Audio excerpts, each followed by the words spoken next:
তারেক রহমানের প্রতি আমার কৃতজ্ঞতা এবং ধন্যবাদ যে গুরুত্বপূর্ণ দুটো মন্ত্রণালয় শ্রম কর্মসংস্থান এবং প্রবাসী কল্যাণ ও বৈদেশিক কর্মসংস্থান বিষয়ক দুটো মন্ত্রণালয়ের প্রতিমন্ত্রী হিসেবে দায়িত্ব দিয়েছেন।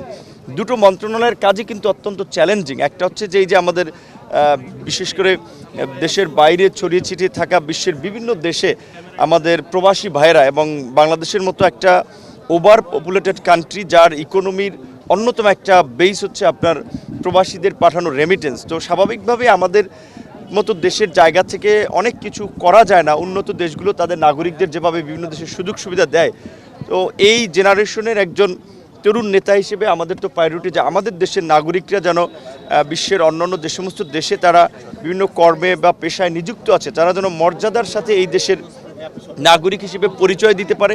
এবং কর্মক্ষেত্র সহ বিভিন্ন ক্ষেত্রে তারা যে ধরনের অসুবিধা প্রতিবন্ধকতার শিকার হয় সেটা দূর করা। দ্বিতীয়ত আমাদের দেশে আপনার বিশেষ করে বাইরের দেশে যেতে বিশেষ করে যারা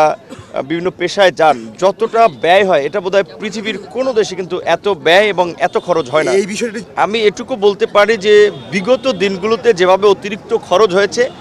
আমরা যতটুকু পারি অবশ্যই নিচে নামিয়ে আনবো, কারণ এটা তো আমার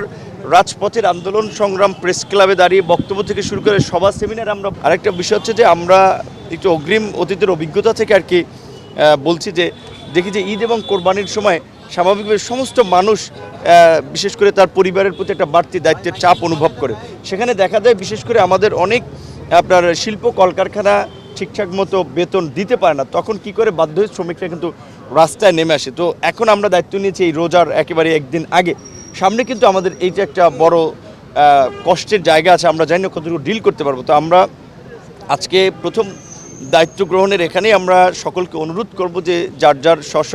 প্রতিষ্ঠান শিল্প কলকারখানা আপনারা এখন থেকে প্রস্তুতি নেবেন যে শ্রমিকদের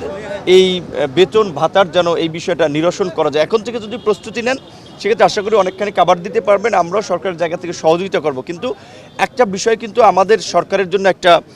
বড় চ্যালেঞ্জ এবং একটা বড় দায়িত্ব আছে, সেটা হচ্ছে যে ইন্টারিম গভর্নমেন্টের সময় মানুষ কিন্তু স্বস্তিতে ঈদটা যাত্রা এবং ঈদের সময় করতে পেরেছিল, কাজেই সেটা কিন্তু ধারাবাহিকতা আমাদেরকে রক্ষা করতে হবে। এখন একটা ইলেকটেড গভর্নমেন্ট, আমাদের প্রতি জনগণের এত সমর্থন, এত ল্যান্ডস্লাইড ভিক্টরি ম্যান্ডেট, তো এটা তো আমরা পুরো সরকার কাজ করব এবং